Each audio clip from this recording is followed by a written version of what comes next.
ہر خبر سب سے پہلے صرف تھل نیوز۔ اعوذ باللہ من الشیطان الرجیم، بسم اللہ الرحمن الرحیم۔ تھل آن لائن نیوز کے ساتھ میں ہوں جوید مارم گلو اور آپ دیکھ رہے ہیں تھل آن لائن نیوز۔ آج میرے پروگرام کا موضوع ہے معصوم بچوں پر جنسی زیادتی کے بڑھتے ہوئے واقعات کا تدارک کیسے ممکن ہے۔ ہمارا معاشرہ آج کل بے راہ روی کا شکار ہو چکا ہے۔ وطن عزیز جس کے قوانین کو قرآن و سنت کی روشنی میں بنایا گیا ہے، اس میں اس طرح کے واقعات ہونا ہمارے لیے لمحہ فکریہ ہے۔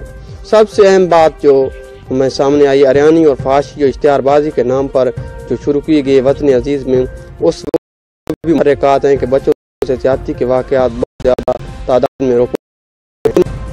ضلع جھنگ میں جو ایک شازیہ نامی بچی کا اغوا ہوا، اغوا کے بعد اس کو قتل کر کے لاش ایک بیگ میں بند کر کے نہر کنارے پھینک دی گئی۔ یہ افسوسناک واقعہ ایک درندہ شخص کی درندگی کے نتیجے میں پیش آیا۔ جھنگ پولیس کی شبانہ روز منتوں اور کاوشوں سے ملزم گرفتار ہوا اور اس نے میڈیا کے سامنے اپنے جرم کا اعتراف کرتے ہوئے قوم سے معافی مانگی، اور جھنگ کے عوامی اور سماجی حلقوں نے اس کو سرعام پھانسی دینے کا مطالبہ کرتے ہوئے اپنے وزیر اعلیٰ پنجاب اور چیف جسٹس آف پاکستان سے مطالبہ کیا کہ اس طرح کے کیسوں میں فوری طور پر جو انصاف فراہم کیا جائے تاکہ مزید اس طرح کے واقعات ہونے سے بچا جا سکے۔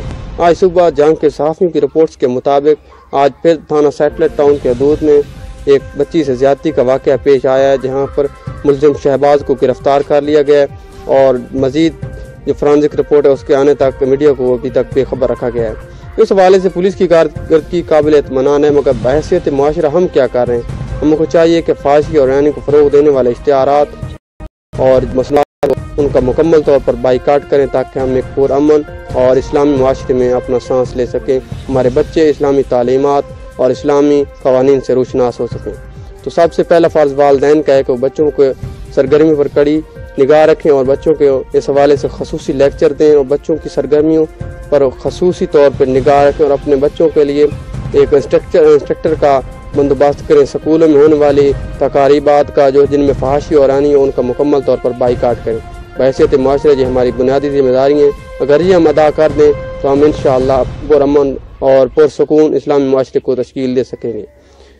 تھل نیوز کے ساتھ جوید مارم گھلو کو دیجیے اجازت، انشاءاللہ نئے پروگرام کے ساتھ پھر حاضر ہوں گے۔ اللہ حافظ۔